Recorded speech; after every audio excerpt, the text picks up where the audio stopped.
Hi mga kapriya. So naala pud ta sa dagat karon. Magpaitom na pud ta. Time check. It's already 1 p.m. Init na kaayo, grabe. Sakit kayo sa panit. So na curious ko, ganahan ako maglakaw-lakaw diri sa Daplin kay marag ika 4 days na masiguro taron. Ang ilang dagat itom pero daghan gyapon nga ligo. So kung makita ninyo diri, daghan kayo sagbot na sa Daplin. Ambot na sa tawagan ni.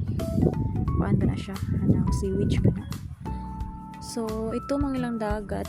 Pag naging adlaw dagko kayo ang bawd, so o siguro na kani mga sagbutan abot diri sa Daplin. So gisubay dyan ako siya padung dito sa Tumoy. Wala na tagpunta ni abot sa Kinatumyan. Dito rin dapat sa katong baga kayo ang sagbot. Kung makita ninyo, black ang tubig nila. Yan, nagabot dito sa unahan. Nagtapok dyan na siya ang sagbot diha. Grabe ka baga. Itom kayong color. Pero, bilipod ko sa mga tao din dapita kay hindi mapulaan ang dagat. Bisag ka ng bisag hugaw, ligo gyapon na sila. So kana siya tungod sa kakusog sa bawd pag naging adlaw ang ilang sagbot na abot na diri sa Daplin. Unya nahimo na siya marag pangpang. Kana siya baga kaayo na siya. Nya gitry na kog tunob. Ano siya foam, humukay siya.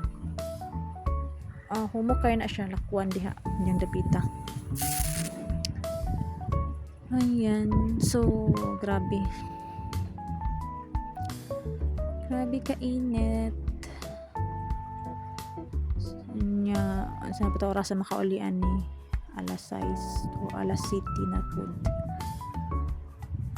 So yan, sumar na siya kay ganahan ako i-update nga dili sa tanang higayon puti ang ilahang dagat diri. Yan, the bush. Thank you for watching.